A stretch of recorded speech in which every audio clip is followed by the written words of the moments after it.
السلام علیکم ورحمۃ اللہ وبرکاتہ۔ آج میں آپ لوگوں کو بتانے جا رہا ہوں کھانا کھانے کی سنتیں۔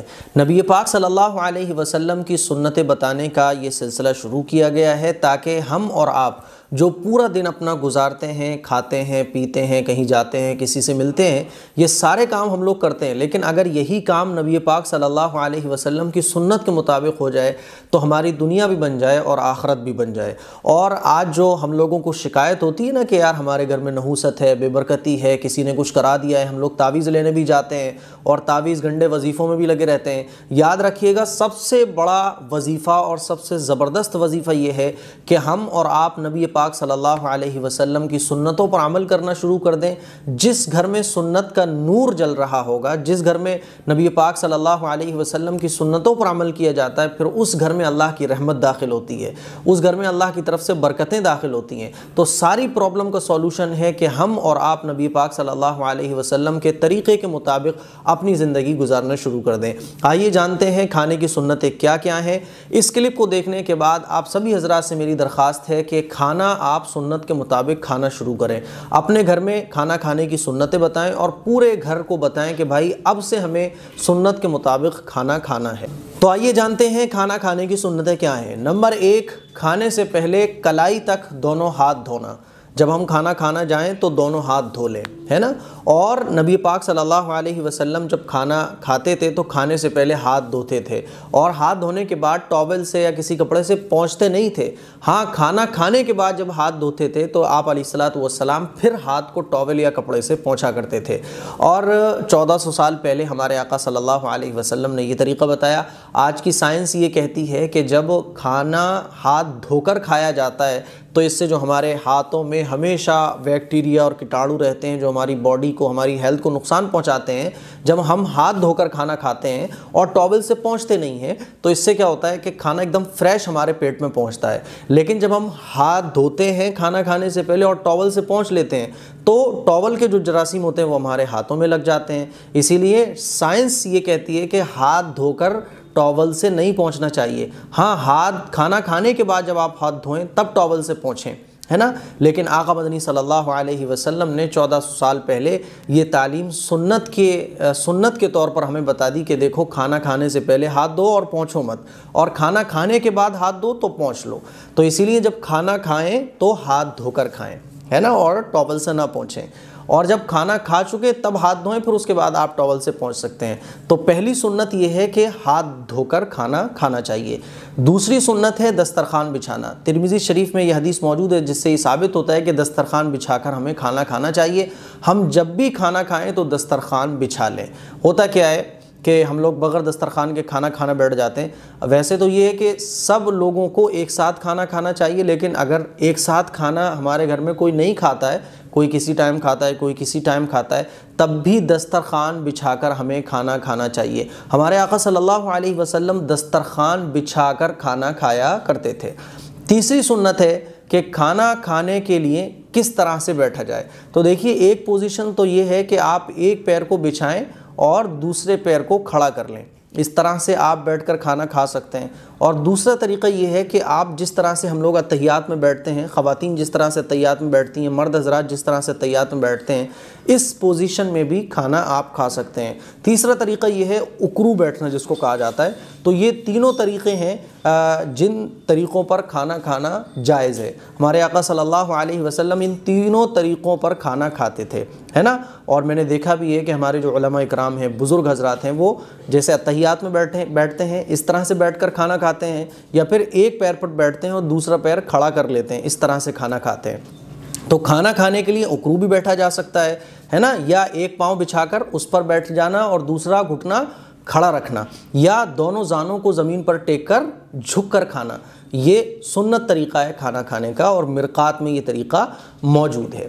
بات سمجھ آ رہی ہے؟ اور دیکھیے، ان طریقوں پر کھانا کھانے کا ایک سب سے بڑا بینیفٹ جو ہے وہ یہ ہے کہ آپ جتنی آپ کے پیٹ کو ضرورت ہے اس سے زیادہ آپ نہیں کھا سکتے۔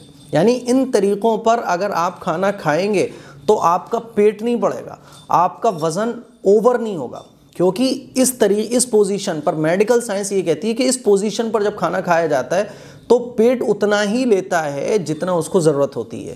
اتنا بڑا فائدہ ہے سنت کے مطابق کھانا کھانے کا۔